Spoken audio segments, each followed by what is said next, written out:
about I'm ready to do myself. Yeah, so like I got a Delta card.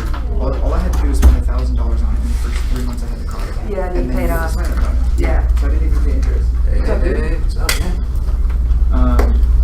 And so I spent $1,000 in 3 months, which is like crazy. And I got the card, and then I used those points to go to Costa Rica for free. Wow. Wow, that's what's up, man. And then I got another card. I can't believe that. Yeah, I got another card. So all the places that I've gone for free with my miles, I think it's like Costa Rica, San Francisco, LA, Chicago, Orlando, New York, Raleigh twice, Barcelona, Ibiza, Wow. and Italy. Wow. Italy was like What's going on, man?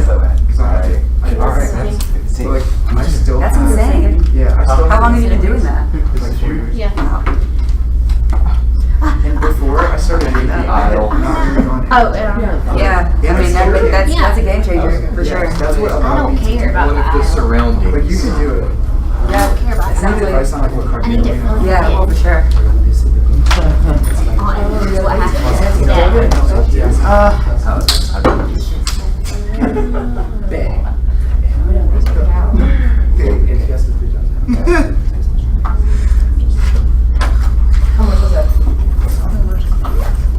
It's a lot. If my drink came out of my account, it'd be like, hi, denied, you don't have that much on there. So, oh, yeah, no, that's a pretty big jump. Oh, yeah. But yeah, I was like, oh, learning experience. Cool. Learning experience. it's not bad. I'm sure it's Katie, are fine. you here for group coaching? I mean, I'm here for, I'm here to win. Hey, friends. Hey. I'm here for people. I'm so proud of you. This whole That is why I will pick eight. Am I off a tip or am I a different A sale or? I don't know, a lot of people have been pudding today so far. Pudding? Yeah. They all It taste is. the same. But Actually, Parnell was put in earlier. Oh, my man. You want the liquid glass? LOL. Justin, do you know who you're talking to? No, I get satisfied with that. Keto. I get really sassy.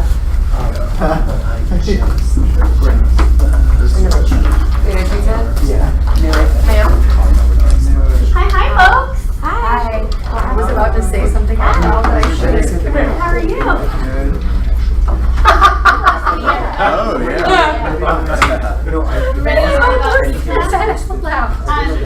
That was amazing. You both needs it. Oh, that's good. There's more than 12 people in there. Excuse me, is this still working? Okay, great. Yeah, I can get Jordan, No, no, you're you're all good. ready to learn I about got some pizza. off. You going You're all ready 1%? to learn about pizza? Okay, I also need to know when is the next door knocking competition going on because I'm really excited about A this. what? We got Just right. An option today. Oh. Richard Baker out. I'm not afraid of it. Straight. We got all of I mean, we made a friend with a lady with a cat in the stroller. So, Oh, yeah. is it my mother-in-law? She's fabulous. Stop, this lady's amazing. Oh, she's great. We need to Her take husband's a her. developer. We should take her. Yeah, I got a place. Oh, yeah. Let's do that. Thank you. She's gonna be our friend. Yeah. We feel like she's like, yeah, all the time. Oh, yeah. I didn't let her say. Who has not signed in? I knew. Always, I was I never have off. it. And then Kristen. Hey. It's coming. Very like. Okay. Oh, it was a test. I didn't want to take it off. I had to photo. Does she want to go? She does. It's going to be one of those. Are y'all ready to learn from Justin? About pizza? What? Yeah. About No, pizza? because she's already. Oh, thank you. And by the way of She's pizza, already you'll also got it. learn about listening. Work with her. I don't know how that correlation goes, but it does some way. I like Well, both of them. and I think I think he's gonna give him a choose your own adventure. Okay.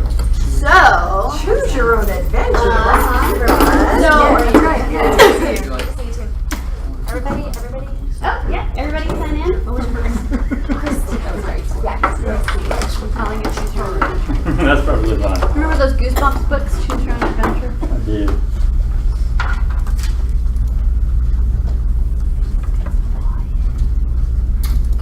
uncomfortably quiet. Yes. No, what happened, I was like, well, please help yourself for food now. So, yeah. Let's do it. So I was going to talk about listings, but somehow my PowerPoint got disappeared. Or I don't know where it went. Sure. So what? Sure. Sure. So no listings. So we were hooked. Yeah, so now we're seeing pizza and leave. So, no, I'm just kidding. We'll kind of do a, what do you want to know about type deal. And then Katie will tell you all about it. I want to click the. Nice. What you up to, Cornell? Nothing much. How about yourself? Just, I moved out there to Jonesboro. yeah? Were you living close here? No, like Spivey. Okay. Yeah, down in, yeah, no. T.I. live over there? He used to, I believe, or maybe he still does. I think he still does. One of my wife's best friend, her husband is his personal bodyguard. So he pretty much lives at T.I.'s house like at night. Pretty much growing up with his whole family. It's pretty So weird. he has a lake house and another house. He's got a condo in Midtown as well. Him and what's his name? My mind's blank. He's a rapper. Yeah. What's wrong with me? I can't. Darren, what's it gonna be? Not new, but I don't know. We're just Got all shooting excited. shit. Darren. I'll think of it in a second. Yeah, it's no worries. If you don't show up, you so sad. You Yes. paid $65 for this. Oh, that's nice. This is our last game before playoffs. Anybody needs a hug? That's what I'm here for. Yeah. All day. Wait, you giving free hugs? You do have to. Listen, you gotta hug at least 7 people or things get weird, okay? It's things. I don't talk about things. Get weird. Joey. Joey Are you like this? No, not yet. A little spin off. I don't know. Good? I'll go back. August 2nd. I'm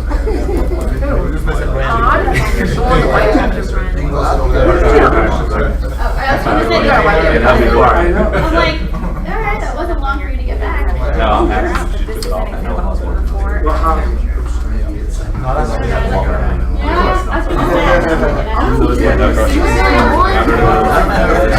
One was the number that was calling. It was. It's a lot easier. See, now you can just watch I know that. Do I not look good like this? You have it all over your face. Oh, no, he's making fun of how I'm holding it and sitting there. Is it? My mother always I know, do you know what I wanted to do though? I feel like that's what I've been doing. My mother used to, she did this because I was like, my plate and more like the floor and like, she did that. Okay, now I get it, 'cause it's like here and then now it's in your eyes, like, yeah, that's what I'm. Wait, what? That wasn't a I always come back. Sorry?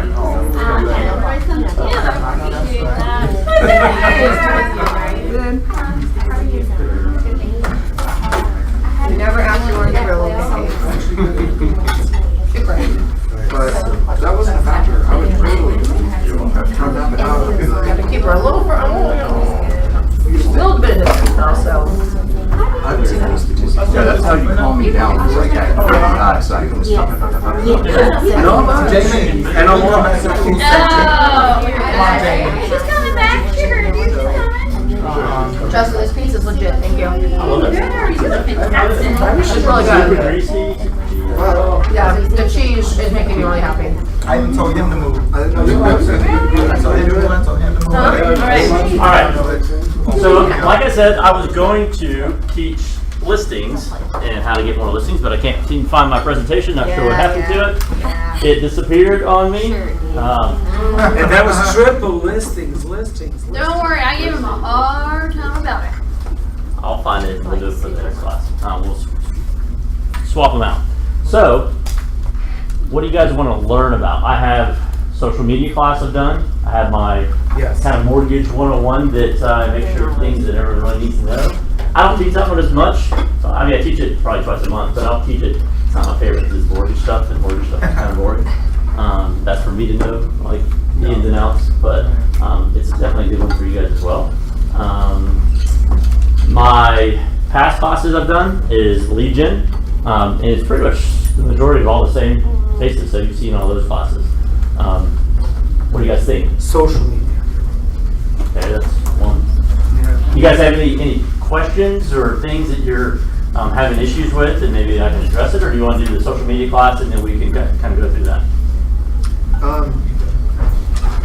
I see you send out a lot of emails. Mhm. I wonder, how often do people reply to those? Because I think it would be similar to us where we're working our sphere, we have their emails, we're putting people in our database, we're sending out email campaigns, trying to get people to raise their hand and say, hey, I need that, I need some help, I want to talk to you. Oh, you're my mortgage lender, like, hey, like, I want to talk to you. How often are people replying to your emails? I'd say pretty often. I mean, I love these emails and with the occasional response, and then I'll get it's time to refinance. I need to do this right away. I'm so glad that I saw this. I actually get a lot of responses from agents, so that's probably one of my main responses that I get. How about a combination of social media and marketing? And I know you had mentioned Facebook ads and things like that, and kind of narrow it down, but maybe we could focus on that. Okay. I mean, Yeah? I've done all sorts of different things. So I mean, what we can talk about, I mean, we You can guys just gotta really speak up. more Tell us what listening. you have a want. conversation about different ways that we can market. Someone says an untapped resource here, tell them exactly what you want. Marketing for me. Yes, me too. Yeah, All right, let's get specific. What do you want in social media and marketing? How to? Cost-effective ways to get people to give me business. There you go. You ask them to give you money and they hand it over. What? Done. Next question. That is not what I think the correct answer is. What should we buy with the Hold on one sec. Where's the? Oh, where do we underneath? Yeah. The white one? What content we should put up? I got it. Oh, there I'm you being go. honest. I Thank you. think. Just this guy? Do you need the pointer? Thank you. Did everybody I already have a say? question. Carl, you have another question? What systems should we use to be effective across social media platforms? Okay. What systems, social media, cost-effective social media ideas. I'm not trying to pay for blasts, essentially. You're not trying to pay for blasts, Yeah, like social media boosts. like ads and boosts. Yeah, I don't really watch out. I don't really want to do Well, I mean, that. that's kind of what you do with social media. But you can do free posts, right? To me, the most effective piece of social media is the Facebook ads and the Instagram ads. But- Hands down, because instead of having a billboard where you pay for a billboard, you might have 1 million people see the billboard and 950,000 could care less. Well, why are you wasting your money on that billboard? That's why Facebook ads and Instagram ads are so important. And even YouTube ads. Most people don't do that because they don't do video. But if you did video, I mean, you get an ad every YouTube video you watch. An ad pops up. You can do the exact same thing. I would say that's effective. I think that's very effective. I have YouTube running at all times because I just listen to music. It's kind of my, while I work, I have some sort of playlist on, and every like 5 minutes there's an ad that pops up, and I gotta look at it. Oh yeah. But if they see your face, then that's just very cheap brand recognition.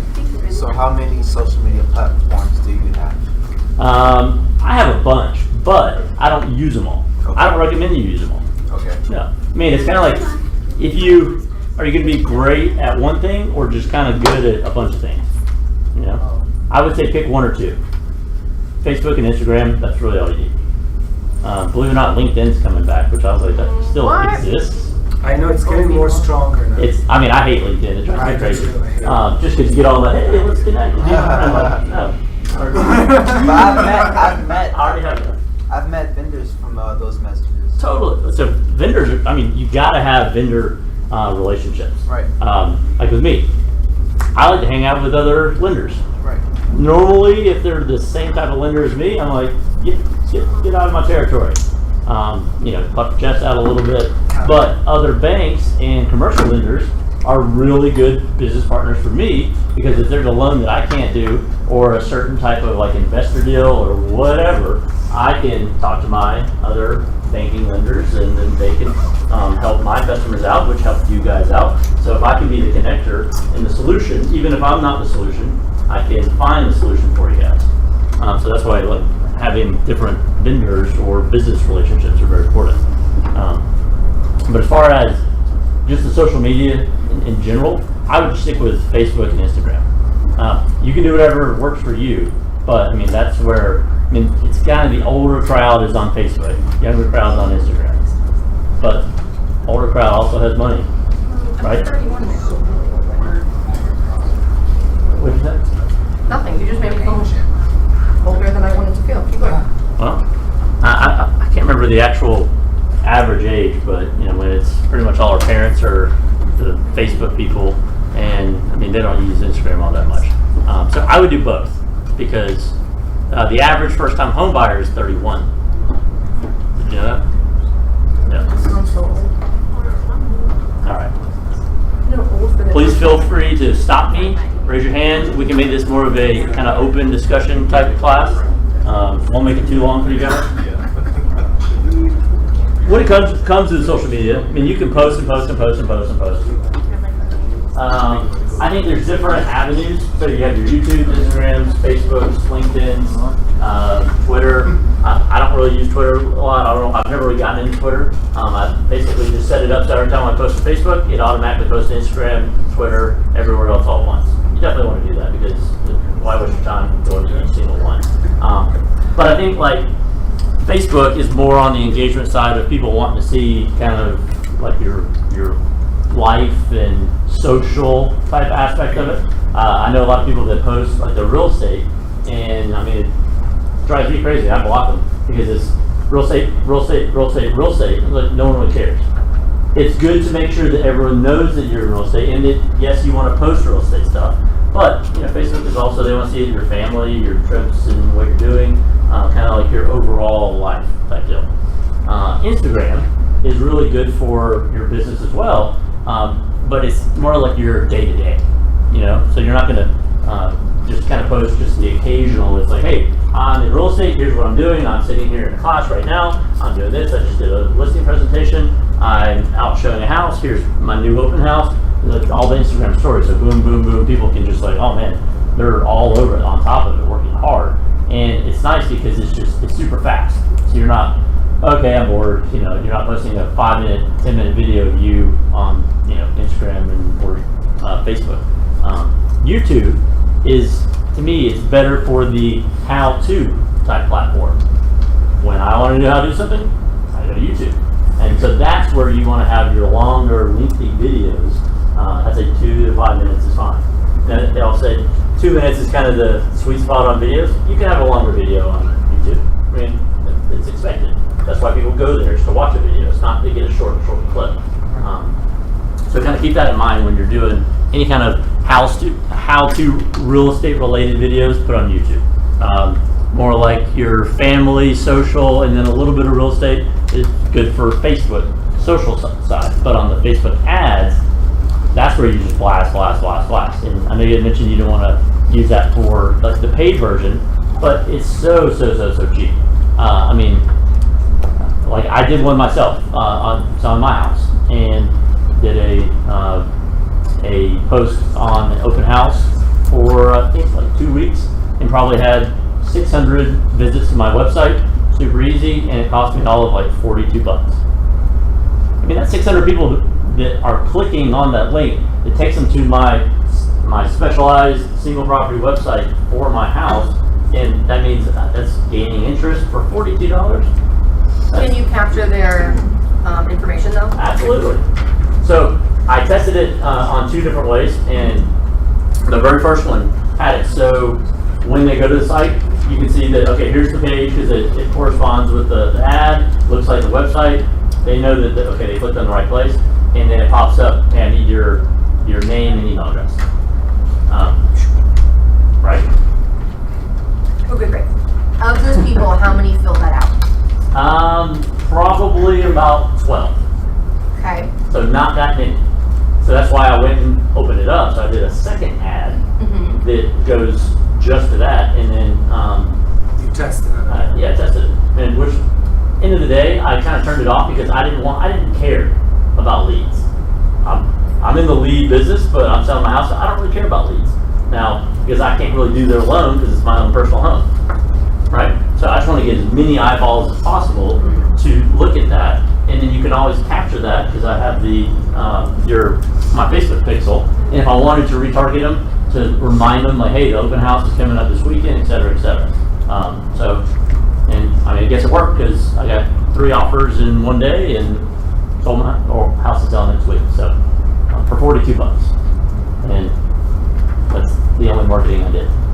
Not that that sold it, but maybe it did. Anyone else? Yes. Oh. Like, did you do it per day? Like, you pay like a certain amount every Yeah. day? Okay, gotcha. Yeah. So you can set it up. I believe minimum is like $5 a day, but you can also set like, hey, I really don't want to spend more than $100 over the next 2 weeks. You can set that up as well. So start today in 2 weeks, and here's my $100 budget, and it's been a little more, a little less every day, kind of depending on, because Facebook maximizes that for you. But if you have a budget, which I would assume you have a budget when you're selling a house, build that into your budget, and then also build that into your listing presentation.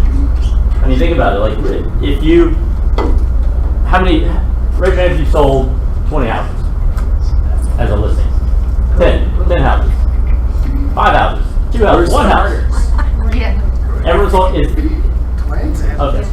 Okay, well I guess we're Like your own house or just like work? as a listing agent. Oh. Okay. So maybe going forward, what you can do, have this, like, run these ads just for marketing and data purposes. Okay. So like if I'm an agent and I just sold mine and let's pretend it was my listing, then I'm going to keep all those analytics. I'm going to put exactly how much I spent per day, how many impressions I got, how many people saw it, how many people actually clicked on it, and how many people went to the website, et cetera, et cetera. And then if you want to do the lead gen part on the website, you can do that as well.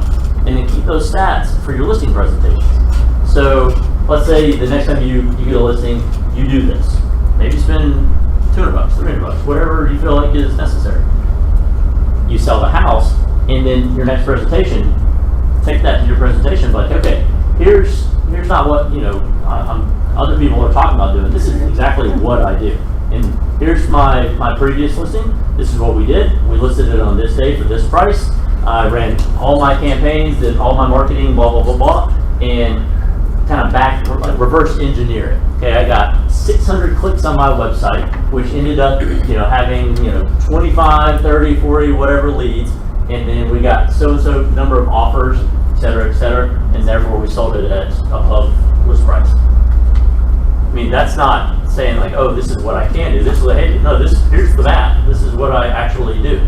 And you can see how it worked for my last, and it's going to work for you as well. So keep that in mind for your next listing presentation, just to test it out and have that, and then every presentation you have, every listing, keep that, and then add to it, and add to it, and add to it. And I promise that, I mean, if someone came to me trying to sell my house, and I'm talking to 3 different agents, and someone has all that data, I'm like, yes, I'm going to go with that, rather than, we're going to, put some candles and cookies up. Okay. I did that too. Do they have, Yes. and analytical software that goes along with Facebook clicks and open? It's all inside of there. It's all that. It's all built in. With all the analytics you need. And so you can have all those reports. So on Facebook, if there's like, say 500 people that click on my boost or interact in some way, can I see a list of them where I can click on their name to go to their Facebook profile? So not on the ad side of things. Okay. But part of this, one thing that I love is chatbots. You guys familiar with chatbots? You've probably heard about it. I think they're huge. I think they're very, very important. Like they click on it and it instantly pops up in my bottom right. Okay, so let's talk about, you had a question about the email, right? Email blast. I was just, yeah. All right, well, you were mentioning like email blast. Open rates, I looked at mine the other day. I think this year I sent out maybe 6,000 emails, and that's not like dailies to my past customers. And I think the number of opens was probably like 1,200 maybe. So I mean, a lot of people see it. I don't really care if they open it or not. Doesn't really matter to me. I could care less. the whole point is so that they see my name in the email and I stay top of mind. So after watching the news, oh, my mortgage guy, Justin, yeah, I just got an email from him yesterday. I haven't opened one of those in months, but that's the whole point, is to be top of mind. Either way, I mean, I'd say open rate 1,200 out of 6,000 is phenomenal. But most email open rates are not very good. I'd say 1-2%, maybe 5% best, unless you just have really good content. Now, chatbots, it's like 95%. So let's say you have 100 customers or 1,000 customers or whatever. You can do it. A chatbot or a messenger, Facebook Messenger, that's kind of all it is, chatbot. A messenger campaign, and when someone clicks on your Facebook ad, it takes them, instead of taking them to the website, it takes them to the Messenger app, which, does everyone have the Messenger app on their phone? Yeah. You kind of have to, if you ever want to use Messenger, because Facebook separated them. So now you're essentially getting a text message for the ad, and you're going to look at it, right? You're like, oh, okay, this came up, sure, and then you can respond from the messenger. It's like, yes, I would like to learn more, or okay, sure. I mean, you can make it however you want, and as soon as you respond, say yes, or you click on the button, you capture that person's info. Right, and then you can actually see data and profiles and things like that. But the beauty about it is that it captures all of their info. So say I run an ad, maybe I spend $100, and I get 1,000 people to click on it. Well, now I can do another ad and blast it to those 1,000 people, and I know probably 95% of them are going to open it and respond. That's really, really good return on your investment for $100. I mean, I spend $100 in a heartbeat if I knew 1,000 people would read it, right? Because you get one person, that's all it takes, right? And my ads are paid for the year.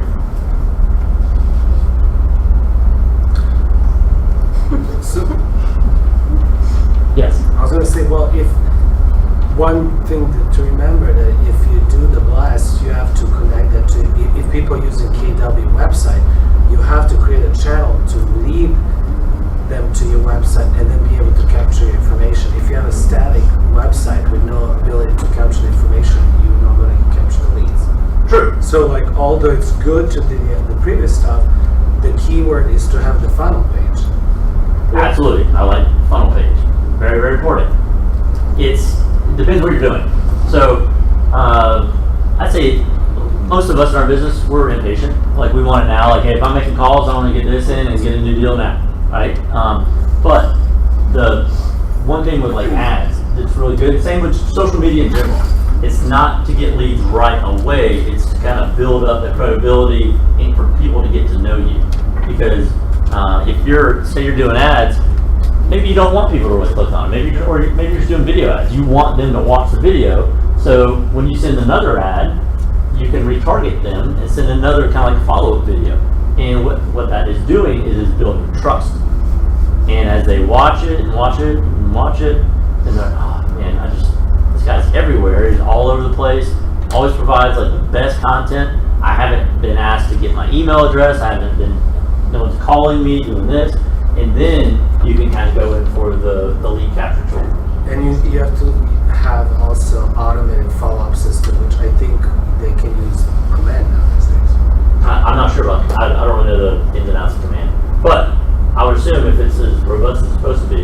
Not robust, but it's getting there. Yeah. But It's not a Reuben yet. Let me put it's it. not a what? Reuben, the painter, who like voluptuous, robust people. But it's Okay, moving on. So obviously this was. true.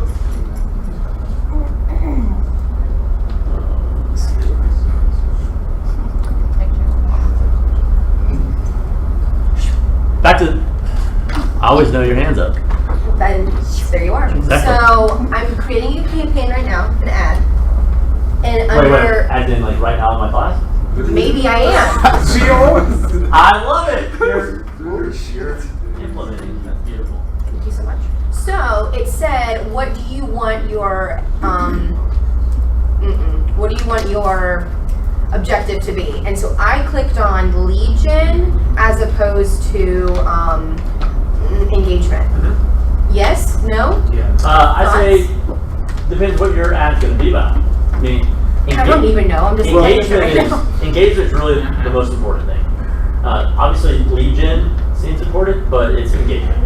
Because Okay, can you you want to differentiate interact. between the two? The whole point is to have a conversation with people. I mean, if I don't know you, I'm probably not going to give you my email and phone number and all this if you haven't really given me anything of major value. But sorry, keep going. But if you're doing an ad where people are engaging, because you want comments. You want to post an ad where you get a lot of, not just likes, don't care about like just comments. People asking, oh, that is valuable information, that's great. And here's a question that you can follow up with and answer, and then continue the conversation. Because the more conversations you, I mean, in the day, in my business, your business, the more conversations you have, the better.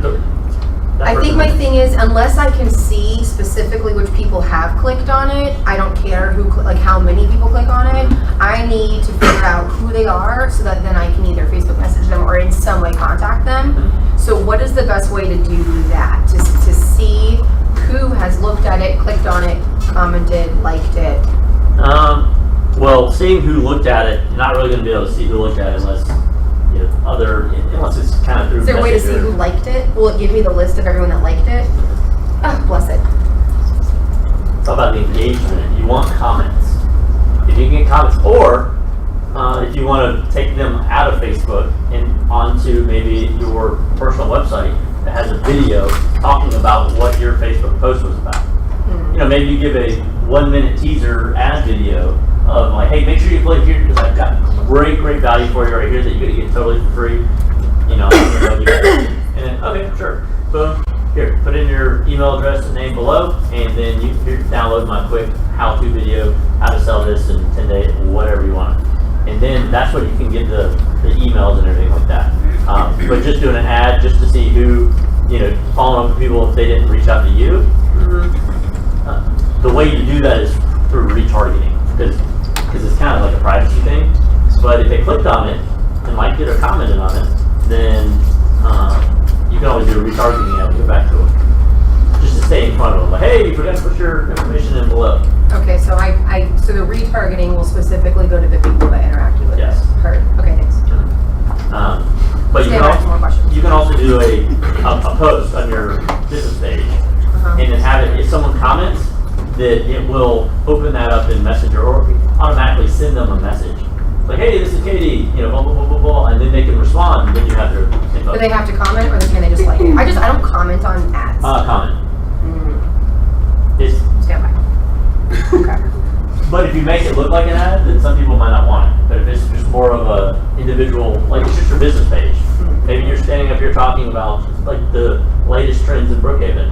And I mean, that's not really like you're selling anything. You're just providing good information. And then you boost that post and you can set it up, do a messenger post. So that when someone comments, like you put like the word, like comment Brookhaven. If they comment Brookhaven, it'll trigger something in Facebook and it'll open up a messenger and send them something, and then they can engage with you right away. And then you have it. Okay. Got it? I appreciate you. I know it's a lot to kind of consume if you haven't used. Has anyone ever used Facebook ads? Any success? Yeah, not pretty good success. I have people that will DM you and ask you about the post or ask you what's that property going for and things like that. Totally. How much did you spend? I did an ad for $5 a day, and I spent about $30. So it was like a post that got boosted. And that's really all you have to do. I mean, if you haven't done it before, just do a boosted post. I mean, that's. What does it do? Boost it to people that you aren't friends? So the most important thing about it, right here, of Facebook. But does it boost it to people? You tell it. Oh, you Okay. Pick the audience. You can pick Oh. ages, location. Yeah. Okay. So Okay. you don't want to do one to all of Georgia, because you can pick all of Georgia, and maybe you'll get a lot more views. But you don't really want that. Because I don't want to talk out of turn. Please. So, we have, my brothers and I, a house that we flipped, and it was listed with somebody before I became licensed. So if I wanted to do a Facebook ad, would I mean, literally just like create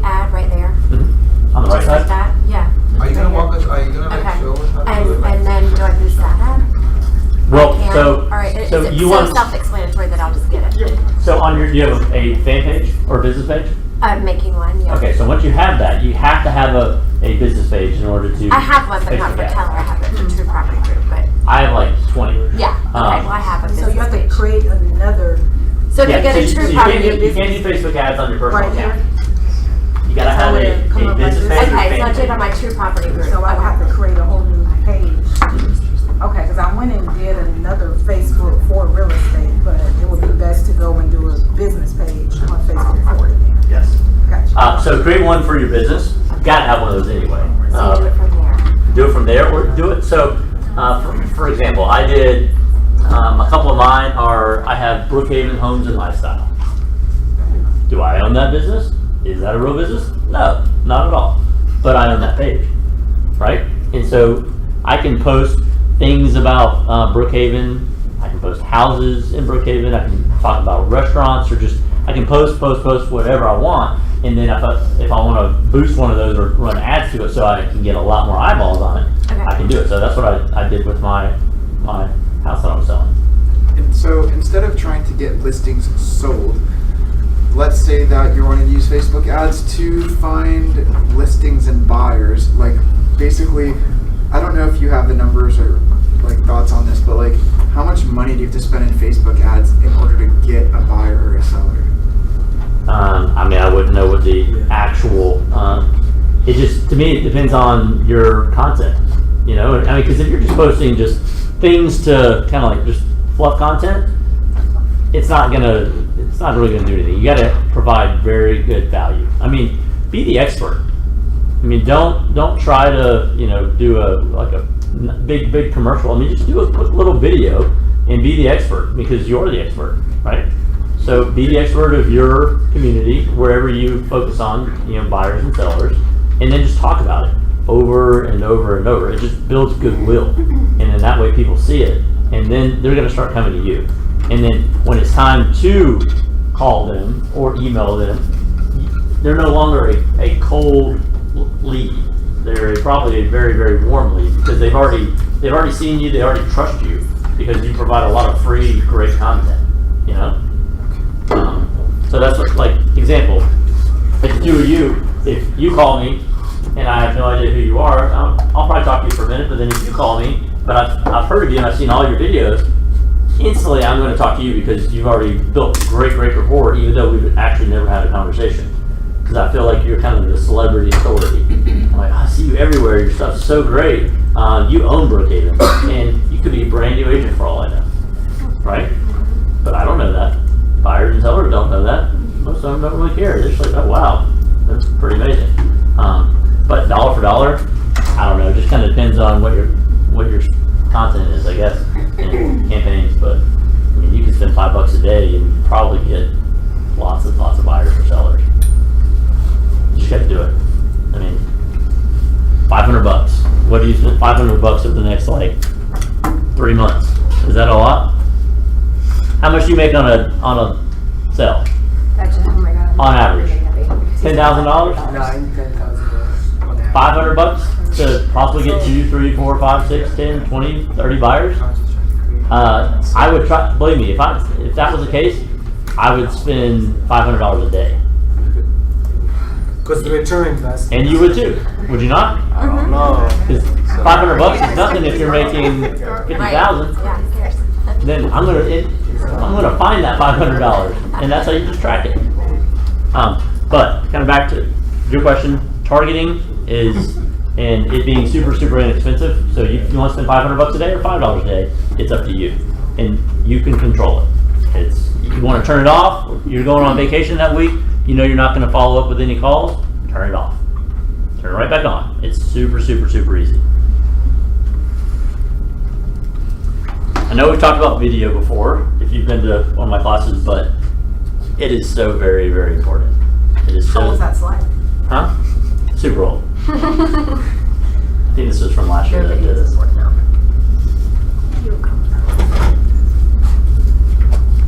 You become the local celebrity. Katie, you would be a Brookhaven celebrity in a heartbeat. Not everyone. Yeah, you'd be like, well, no, I'm kidding. gotta do video. If you're not, I mean, other people are going to. And right now, I mean, do you see a lot of people in this area doing, like agents doing video? Just when they have open houses. Right. And those are, which I love seeing those. I'm like, thank you. It's so easy to do. Just hey, I'm so-and-so. Here's my house in this neighborhood at this price that's going on the market today, blah, blah, blah, blah, blah, blah. And do that every single house, every listing that you have. It is not hard, but what people see on Facebook or Instagram is that, wow, they are working hard. They are all over the place. They are selling. Maybe it's not even your listing. You go, hey, I'm in this house. It's not your listing, but it's a beautiful, beautiful home. I just want to make sure. See, contact me if you are interested in moving to Ashford Park neighborhood, blah, blah, blah. I mean, that's super easy to do. It takes 30 seconds, right? But if you do that consistently, then it just kind of builds that goodwill and people start seeing, it's like, wow, they really work really, really hard. I mean, it drives me crazy when I find out one of my friends or close friends or maybe my old friend that I haven't talked to in a little while, like, oh yeah, we just closed on our new home. You know, maybe I saw them last week. And I just assumed they knew what I did. But they're like, oh, yeah, that's right. I forgot you did that. Well, like when I started this, I mean, I made sure I was going to annoy everyone on Facebook that I was a loan officer. And then I backed it down a little bit once they started like, okay, we get it. Like, perfect. That's exactly what I wanted. Now you know what I do. And so now when I contact you, or if you have anyone that you run into or you yourself want to buy or possibly sell or refinance, you'll know that I am a loan officer. Easy videos. Your About You video, gotta have testimonials, and lead gen. I'm assuming no one has an About You video, right? I mean, that's probably the easiest thing to do because it's about you. I can't do it for you.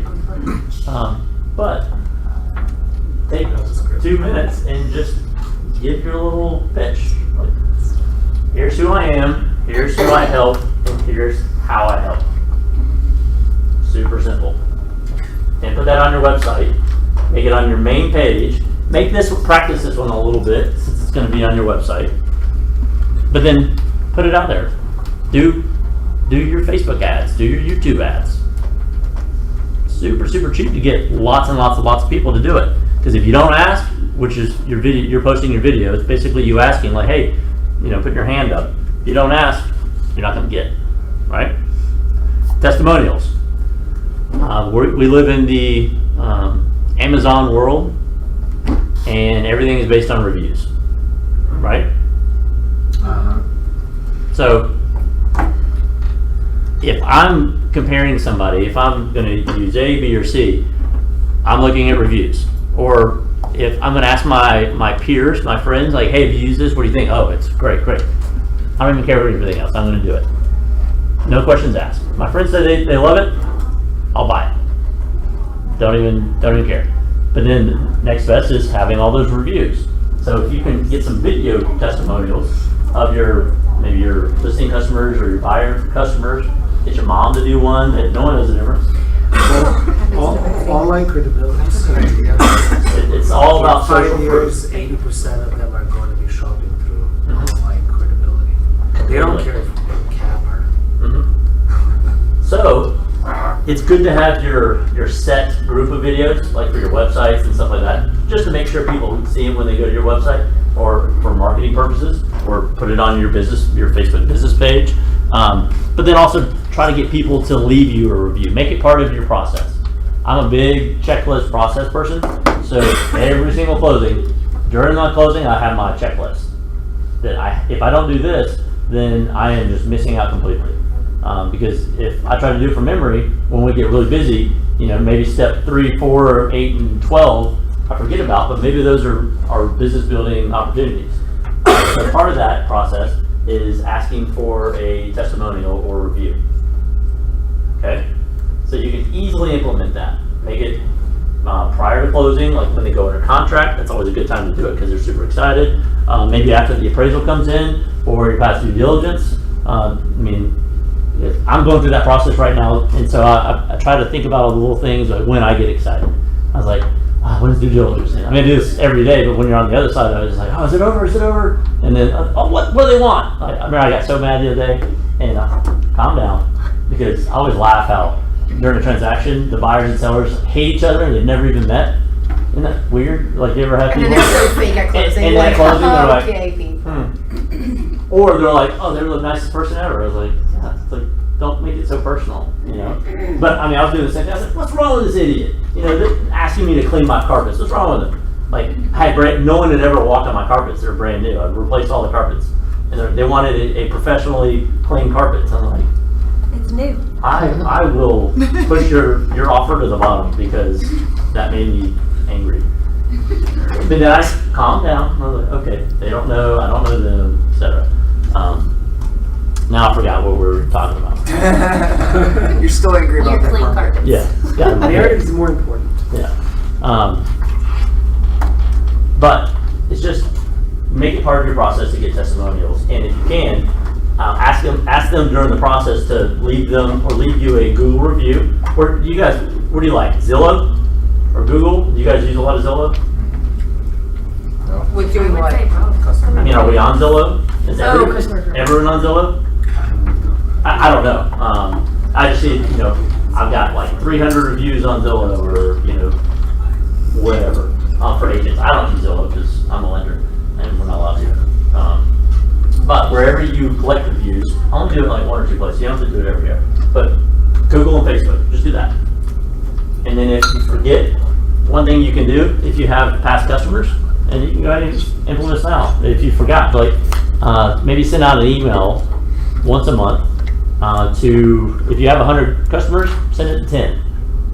Maybe just this week and then 10 more next week. And say, hey, I'm doing a little contest and drawing. I would like for you to leave me a review if you feel like I did a wonderful job. And then I'll enter you in to win a, you know, whatever you want to give away. Give like a green egg, or if you have, you know, tons of past customers. But you could also do like, hey, I'm going to send you a $5 or $10 Starbucks card just for your, you know, time. $10 for a Starbucks card. You get if you get to 10 reviews, 20 reviews, that's fantastic because it's all about social proof. That's building your business, so it's just an expense. So you can do that every week, and you pick like 10, because one thing when it comes to like Google reviews, if you send it out to your whole database, like, hey, leave me a review, and you get 50 reviews, Google kind of ignores them. They'll be on there, but it kind of says, hey, you paid these people to do this. And so that's why if you want to break it down, so it looks like you're getting reviews regularly, but not all at one time. So that's why you want to break it down either weekly or monthly. Any questions or thoughts on reviews? The About You video, what I mentioned earlier. Here's who you are, here's who you help, and here's how you help them. That is basically speaking to the person that's watching it. Okay? So if you have a niche market, you're not a, hi, I'm Justin, I'm a loan officer, and I help all people that are wanting to buy, sell, refi, blah, blah, blah. That doesn't really set me apart. It's like, hey, I'm Justin Messer, I work in the Brookhaven area, and I specialize in the $400,000 to $700,000 price range, and we can do it with 5% down on all properties and get it closed within 8 days.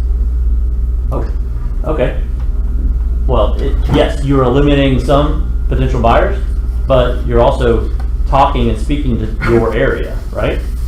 Now, what if I did another one? Like, hey, I'm Justin Messer, and I specialize in 100% financing, and we can go down from $40,000 to $250,000 with credit scores over 720. That's a new video. Okay. Maybe I do an ad just for that one, and I know who I'm targeting. And then back to the targeting, I take people that make a certain amount of money that would qualify for that type of program, or that are interested in home buying, or that are currently renting, because they might be a first-time home buyer or trying to save up for a down payment, but they think that they have to have 20% finance, 20% down, which you do not, and so you can educate them that you don't need the 20%, that you can do 100% or maybe 3% for the first time home buyer. And then that connects with them right away, and then that they message you like, oh, I need to know about this. Make sense? Because it's all about targeting and being specific. So for a first-time home buyer, because I had that question today, he was first-time home buyer, and he's like, "What's the normal percentage like that people put down?" And I didn't. So I say there's not a norm. I get Or what would be a my good- normal good question. answer? My normal question is that everyone thinks you have to do 20%. There's a lot That's of first I think time. what he said. Most first-time home buyers, I always ask, "Oh, great! So who told you that?" Oh, my parents. Because which Back is when real. houses were a fraction of what they are now. Well, you know, because traditionally you had to, everyone's like, oh, you gotta get 20% down, you gotta get some skin in the game, and that's not the case. If someone told me they want to put 20% down, I'd say 8 out of 10 times I'm gonna talk them out of it and get them to do 5. I mean, I don't really care what they put down, but with borrowed money so cheap, I want to make sure that they know that, hey, maybe you just put 5% down, and then we take another 5%, pay off all your debt, eliminate all those high interest payments, the high monthly credit card balances, and then you have the rest to invest. Because I guarantee you probably get 8 to 10% on your investments where you're borrowing it at like 3.5. And then they're like, yes, 5% is perfect, let's do that. Back to your question. The first-time home buyer is, the actual first-time home buyer percentage is 3%.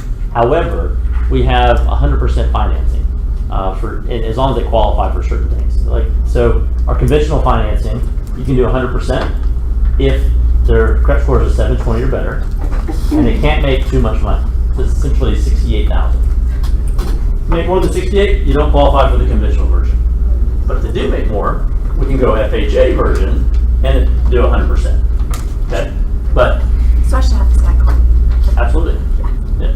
And people just don't know. I know. But it's little things like that. So I could have done a video just on that right there, right? I mean, when it comes to videos, the best thing to do is just Q&A, question or case study.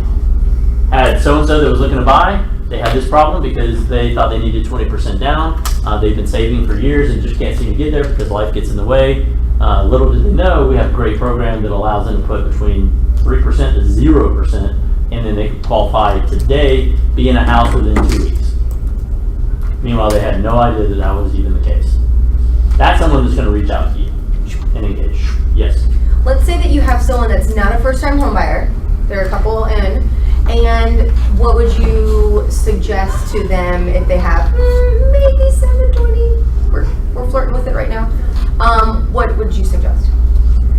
Mainly because this person's going to start to put offers in soon. So wait, give me the question again. What kind of percent down, stuff like that? So all right, non-first time home buyer. Yeah?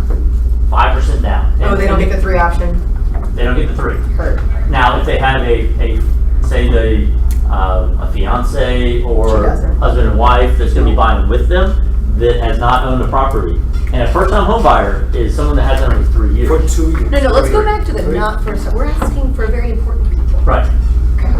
3.5 is the minimum you can do Heard. in a general sense, and that's FHA. 5% is conventional. Do both of those have PMI? You know what? I take it back. We can do 1% down for non-first-time home buyers, but it falls under that 68,000 max rule, 720 credit score, Okay. and then you got to put 1% down. Seven- Tell me more. 1% That's down fine. for max credit of 720. You said and then Minimum it's score. minimum score 720 and then 68,000. You said. 68,000 is the income limit. 1% down. for Oh, okay. So And if more they're than 60,000. I'm assuming joint income can't be over.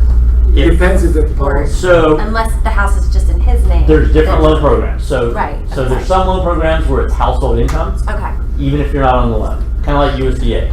If I'm the only one buying the house because my credit's great and maybe my wife, her income is way better than me, but her credit's no good, maybe I'm going to leave her off because I still qualify. But with USDA, they count her income as well. So you can't make too much money. I don't even think you can do that in most of Metro Atlanta here, USDA. The closest is South Fulton. Palmetto is the closest USDA, I believe. But most of Metro Atlanta is not, because it's all based on population. But you know, there's some programs that income matters and some that don't. Like FHA, that 100% deal, we have 4 different variations of it, and we have one that there's no income limit.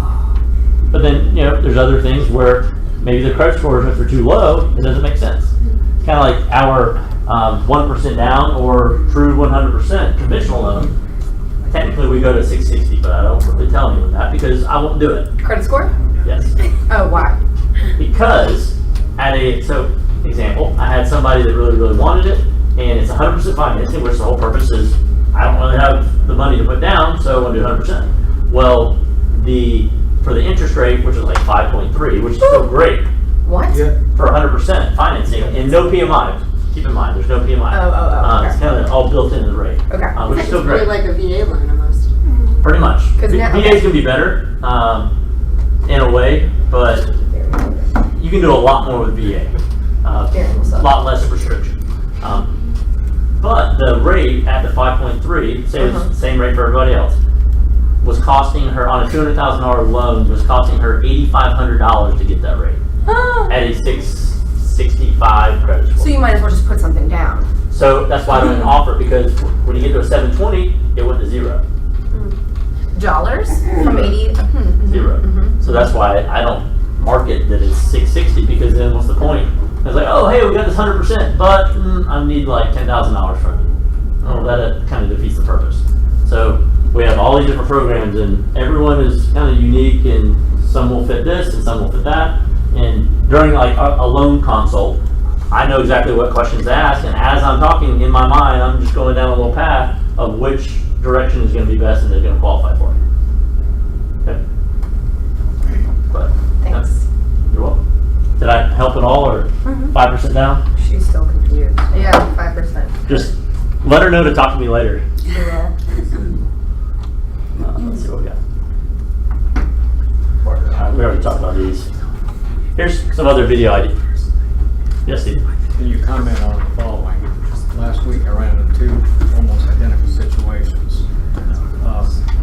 Man and woman, young, not married, moving into an apartment. Another couple was the same profile, late 20s, first time home buyer. What to do about the spouse, income, on the note, not on the note, mortgage, just your comments, thoughts on how to deal with that. So what's your question? You got people that are not married.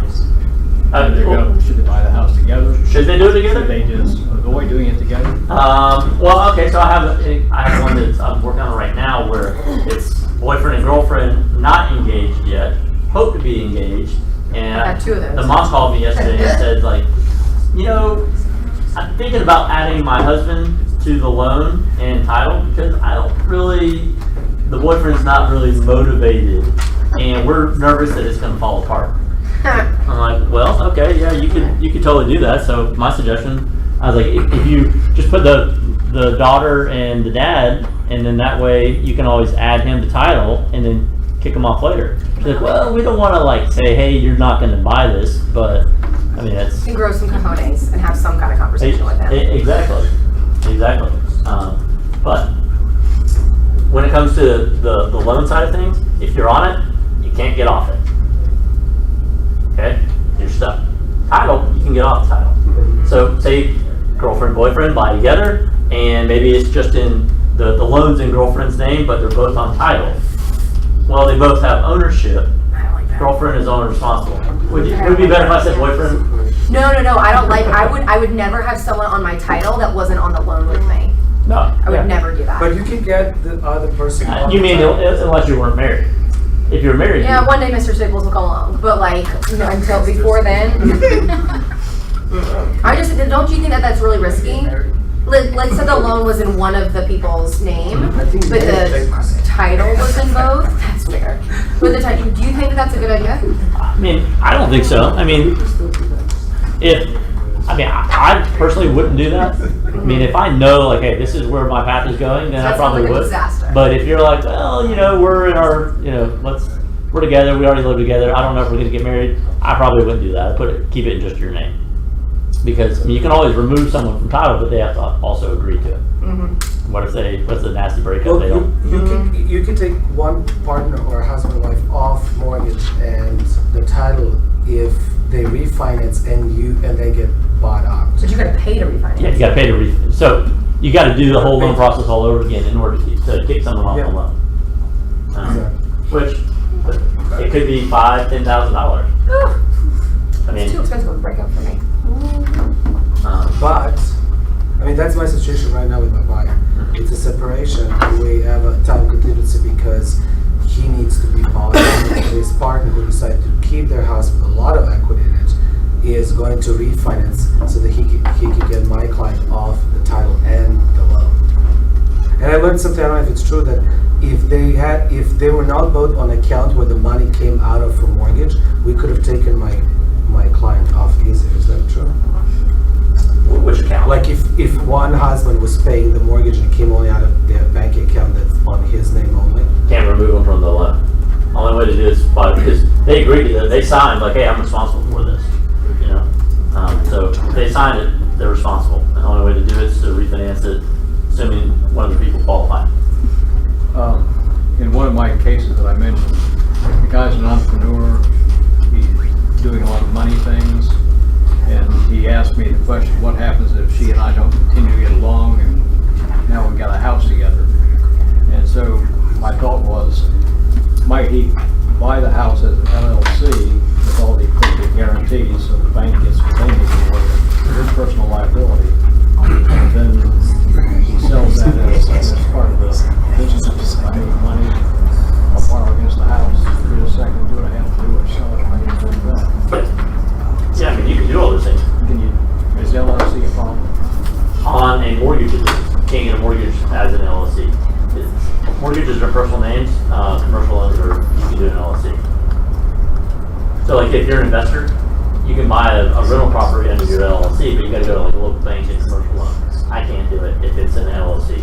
If you're trying to, like your contract is LLC, it has to be in your personal name to do the mortgage. Wait, LLC is a company or an entity. The entity can own property. It can, but on a commercial loan, you can set it up But that the way. mortgage has But to be on a separate. mortgage, it's connected to a personal name, like a person. So it has to be a president of the LLC or a co-partners. Right. Well, if you're so- And then one other, I know we kind of, I'll talk about it in a second. Another example of the having people on the loan and title. If you have husband and wife, if one of them qualifies just fine, say they both have excellent credit, good income, they both qualify, I normally recommend that you just put the title in both names and mortgage in one. And in that way, if the wife wants to buy an investment property or multiple investment properties down the road, you free that up, That's fair. right? Because you're limited to 10 properties. Wait, what do you mean?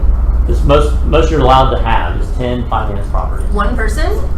Oh, one person got 10 financed. Yep. Perfect. Technically, well, 4 Fannie Mae and then Freddie Mac will go 10. Interesting. You can certainly own more, but you just can't get traditional financing. That's when I was like, how do people? Okay, heard. Yeah. You're right. So you do like private lenders or You could get a portfolio loan. yeah. You have to go through a regular banks type deal where they make up their own rules. Non-Fannie Mae, Freddie Mac. Okay. You guys take a look at this? Video ideas? Super, super easy to implement. Just take 1 or 2 and then run with it. I did my first ad, I got a free $15 credit. He said, he's so silly. Yeah. He went to cancel out and he goes, oh, if you try to cancel, they're like, wait, stay and we'll give you $15. Facebook ad. Yeah, I just did it free $15 for 10 days. So ghost them for a second and then they'll give you a good deal. See what you get out of it. You're welcome. Just make a job out Works of in more than just on the What time does class this with? 2? Okay, so chatbots. You've probably heard about it. To me, it's a great. I love automation. In my business, things that I can automate, I'm going to automate. I mean, obviously, engagement is the most important thing. So I still want to have conversations and be face to face, belly to belly, and talk to people. Belly to belly, yes, real thing. But good thing with chatbots, when you have your business page, or you can put it on already on the website, people can go to your page and engage without you actually having to be there and do this over and over and over and over. Okay? So maybe someone has a question, they can go on here, ask a question, it will answer it or provide them what they need to hold them over so that they don't have to ask you the same 5 intro questions every time. They can ask the chatbot, and then you collect that data, and then if you're a one-man band or you have a assistant or an army, you can have those people follow up and go through that whole process with them. Quick question. This is just something that I'm creating. It probably already exists somewhere, but I know that when I get phone calls, whether sometimes it's an agent or sometimes it could be a lead or buyer, maybe that I've never spoke with, because I'm in here teaching a class and I just saw that my phone rang. I'm never going to answer my phone while I'm in the middle of something. Just not me. Some people, hold on, possibly don't know, and they're going to answer the phone. I will never do that because that, to me, that's rude. If you and I are having coffee, I'm never going to say, hold on, I'm going to answer my phone. Just because that's super, super rude. So what I've created is a way so that when someone calls, and it can send them to voicemail, but it's also going to send them a text right away saying, hey, this is Justin's team. I'm so sorry I missed your call, but you were very, very important, kind of like a voicemail. But instead of having to listen to voicemail, they get the text. And now they have the options. You know when you call and say, hey, press 1 to go here, 2 to go here, 3 to go here? Well, I can do that via text now. What service is that? I built it. That's awesome. I built it. So what you can do, you can simply customize it. So you can, hey, press text 1 to leave me a message, text 2 to talk to your loan processor, and here's their, they'll forward to their email and phone number. Talk to 3, talk to my assistant. 4, would you like to go ahead and get pre-approved? Of course, I'll text 4, it sends them back, okay, step 1. Click the link below and it sends them a link and then my loan document checklist. And so without me even answering my phone, I can get someone pre-approved. I got their app. Like, oh yeah, I got your message, and it sent me everywhere I need to go. It's not a replacement for talking to people, but it's a way to hold them over because we decided to build this because I hate when I get the call and I call back 5 minutes later and then they come back and say, oh, I moved on. You didn't answer. Like, I didn't like you either. Which drives me crazy. It's like, okay, so let's say you were investing $1 million in something. You're just going to invest with whoever picks up the phone first. That kind of bugs me, you know. So this is why we kind of created this. Would that be helpful in your business? Like maybe you're on a listing appointment, you got a whole bunch of lead calls. Well, now you can direct them, and not just a voicemail or leave a message, but like, hey, press 1 to check out my new listings in Brookhaven. Or you can guide them based on what they press. It's basically a text chatbot, and I feel like people are going to use it a lot more because it's text and it's not. Okay, press 4. Wait, hold on. I wasn't paying attention. 0, start over. But what do you mean you built it? Like, how do we do it? Like what? Well, it's a service that we're going to create, but I'm going to get beta testers. So I'll probably So get. it's not up yet. No. Okay, got it. Soon. But I just want to see if that's something, because I know in the lending world, we would eat that up all day. And one of my agent buddies, he's working on it with me, so he's kind of doing the agent side. But I just wanted to get some feedback, see if that would be. I volunteer appointments now, how they text, see, confirm, D to decline, and Totally. push here to call. Or like, is anyone use what's it, like Calendly? Calendly, yes. So you can have that, like, hey, if you'd like to set an appointment, you can set an appointment between 12 and 2, Tuesday, Wednesday, Thursday. Here's my open options. And they can do all that just from this phone call. But great, you're on my calendar for Wednesday. I have no idea who you are, but I'll get all that information when I get back to my desk. And then you just, that way you don't miss a lead, because, we work really, really hard to get leads. And if we miss them because they go somewhere else or they get, mad because we didn't answer right away, we're very impatient. At least this is just holding them over to kind of get them where they need to be until you can call them back. Okay? You have any more questions before you leave? Oh, everyone's a comedian. I'm interested. I want to learn, people. Is this being filmed? Yes. Of course. It's going on YouTube? So these are two, if you ever feel like playing around with chatbots, super easy to create. You can do it, use them on your Facebook pages or websites. These are two companies that do it. Essentially, I think that one, they're both free, but I like ManyChat. It's really free. I think you get 500 people essentially for free that are engaged at one time. And then ChatFuel costs a little bit, but it's... But how do you use this? How do you use ManyChats? It's just a service where you link it to your whichever business page you want. And I mean, there's paid versions where you can do it to all of them where you want. I think you can pay free. So you link it and then you build a conversation. So like I can say, if someone clicks on my chatbot or wherever, hello, this is Supreme Lending Atlanta. This is Justin Messer, loan officer. I'm not available at the moment, but let me help you with any questions you might have. Are you looking to A, B, or C? B. Oh, great. Of B's. Automated, kind of like boom. So it's kind of like a pre-approval type deal. It's like, hey, you're getting them through the basics, so you know what they're needing. Oh, you're looking to buy, or you're looking to sell. Oh, great. And then it takes them through a little conversation, and then you give them free, valuable content without ever actually having to do anything. And then maybe they get that content, consume it, they're like, oh yeah, you were great. Like I didn't even talk to you, but you got me where I need to be. So, ManyChat or ChatFuel? Oh. All right. Well, we can ignore this. This is a video Facebook group I have. You guys have any questions on anything? And I know it kind of just went super random today, so I apologize for not doing the listing. But next time. Yes. I think that I probably speak for a lot of people when I say this. How do we know when we actually need these things? And because I think that that's a big piece of it, right? Is like, obviously having video and putting it on your Facebook to get people to see it, that works. It's cheap, it's free, it's literally free. But as far as Facebook ads and it costs money, like yeah, you can spend more money to boost your listing to try and get it sold.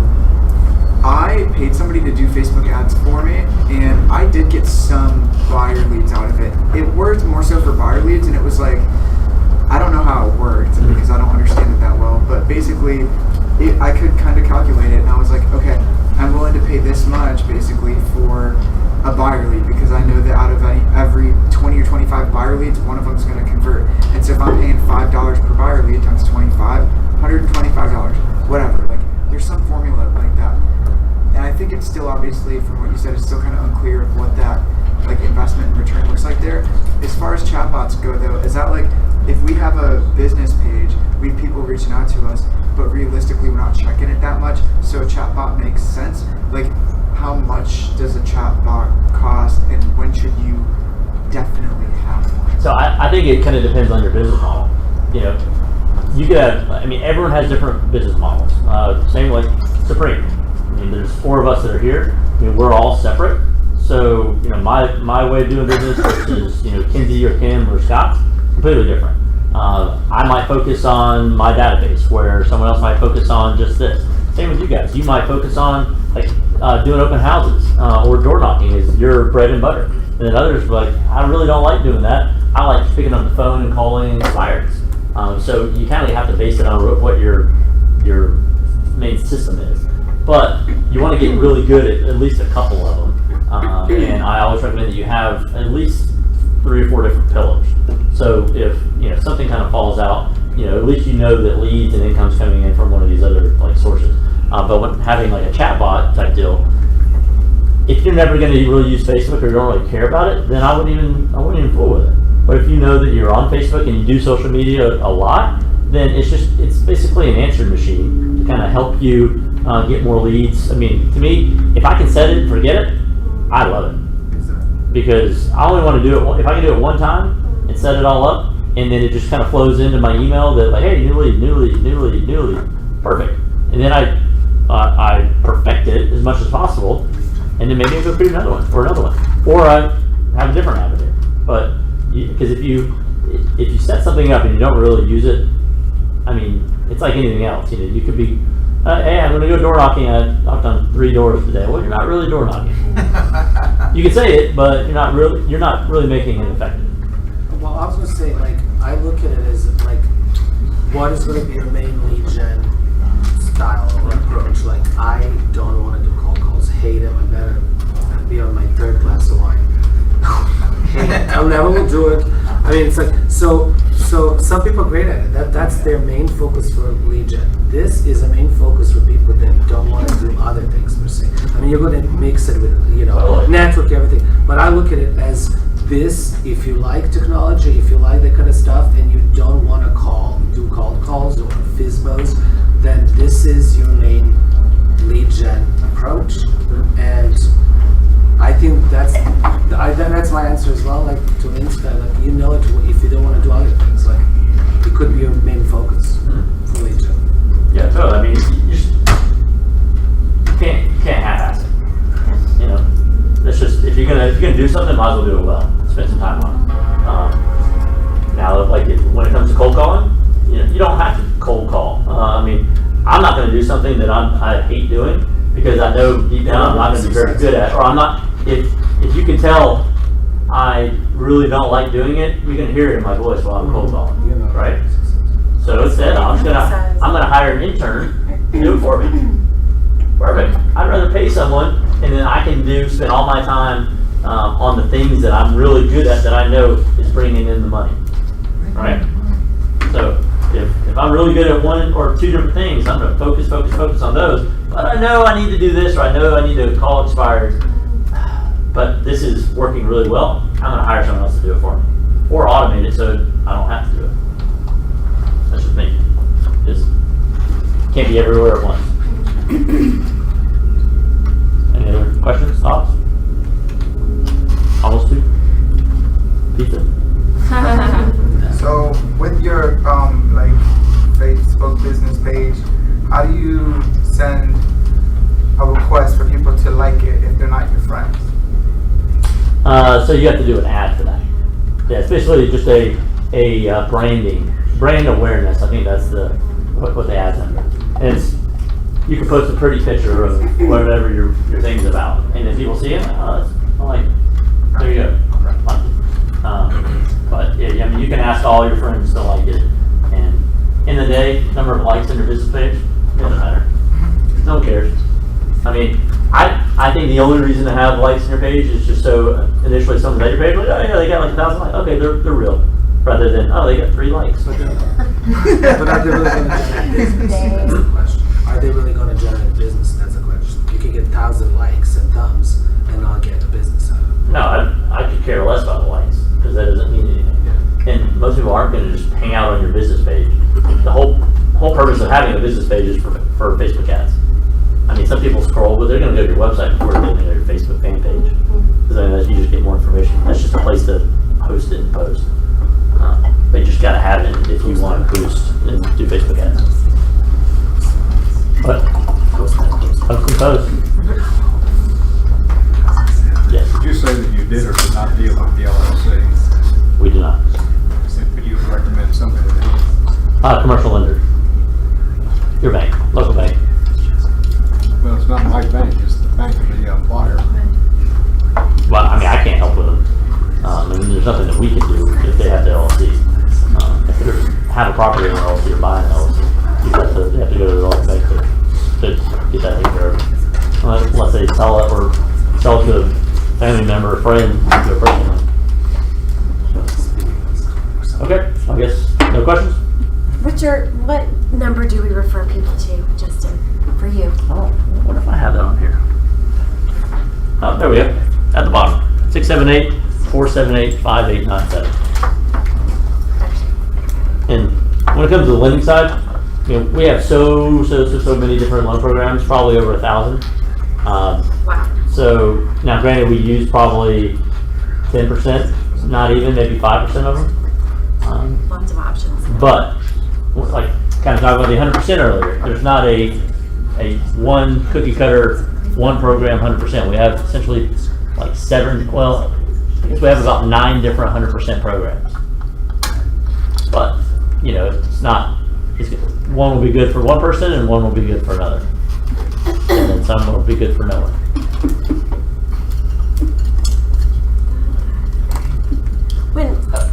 When you're talking about 100% financing, I'm just trying to understand it for my own good, but Sure. our house is in Southwest Atlanta, and like the whole street, like Laurelwood Avenue, or what is it, Santana, or Laurelwood Drive, qualifies for 100% financing. Does that make sense? USDA, maybe. I mean, you say I don't know. You say it's Atlanta, so it's hard Yeah, it's to. Atlanta, Southwest Atlanta. It's when it was listed by before I was an agent, and she just said, "Oh, also I'm going to check with my lender. Oh yeah, this is a street that qualifies for 100%." It could be It could just be like a little like ploy to get people to call. Yeah. So I could say, hey, this house qualifies for 100% financing. Yeah, that's and what. the house doesn't. The buyer may. That makes sense. Okay. Now, but if it's truly, hey, every house in the street qualifies for 100%, then That's what she made it sound then like. I would assume it's all USDA eligible. Okay, got it. Because your main 100% programs are our conventional FHA, but then you have VA, which qualifies anywhere, and then USDA, which is all property or area based. Okay. Yeah, that's what it sounded like. It was area based. Area based. Okay. So you can it's not USDA.com, but if you ever type in just USDA eligibility, Okay. then you can click on the link, which is like 1,000 characters long, and it'll take you to the USDA guaranteed loan map, and it basically grays out all the areas. I mean, I've done loans where the odd numbers on the street are eligible and the evens are not. It just kind of depends how it's not like a square. They draw it really, Oh, really I see odd. what you mean. Yeah, like a puzzle. Yeah, it's all based on the population. Okay. And with USDA, the income limit for the household is 82 for 4 people or less, and then 108 for 5 or more, which is a lot better than 68,000. Yeah, I know. It's better. Well, I appreciate you guys coming. Thank you so much. Thank you. You're welcome. The what? Can I have the 2 bucks? The what? Oh. It's towards the end. Yeah, thanks. Sorry. Message box. Perfect, thank you.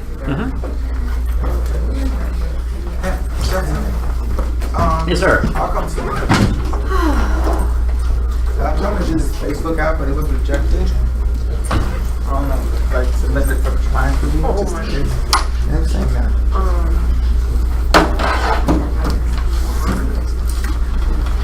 So they've got a little bit more strict on,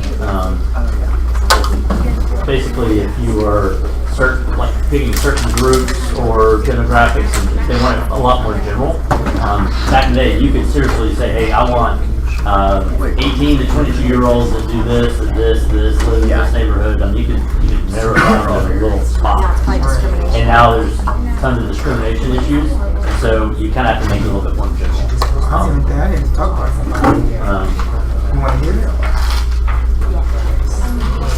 I feel like they would handle that in a retreat. Oh, is it a video? The ones outside Atlanta. Yes. And I think you can actually email them. Quick video.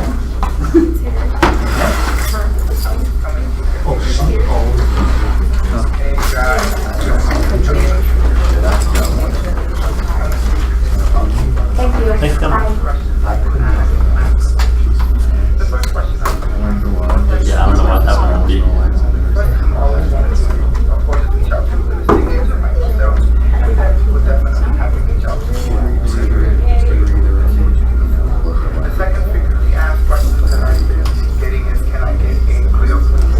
I love you did this, huh? That's exactly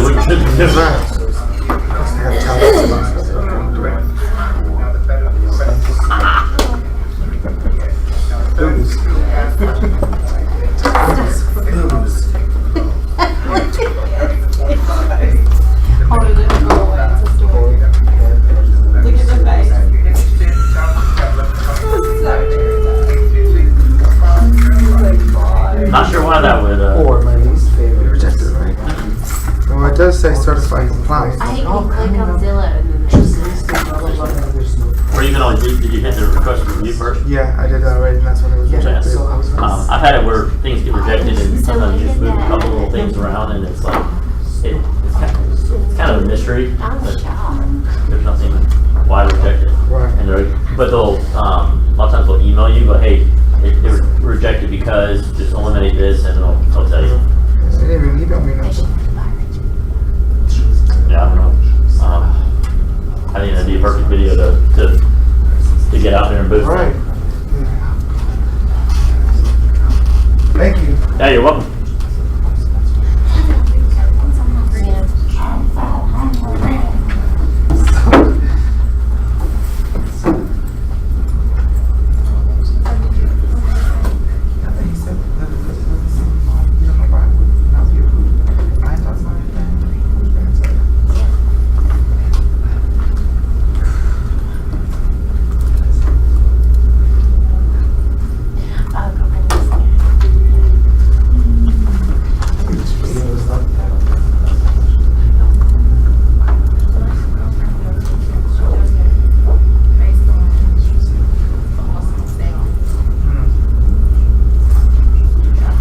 Thank you. Hey, thanks for coming.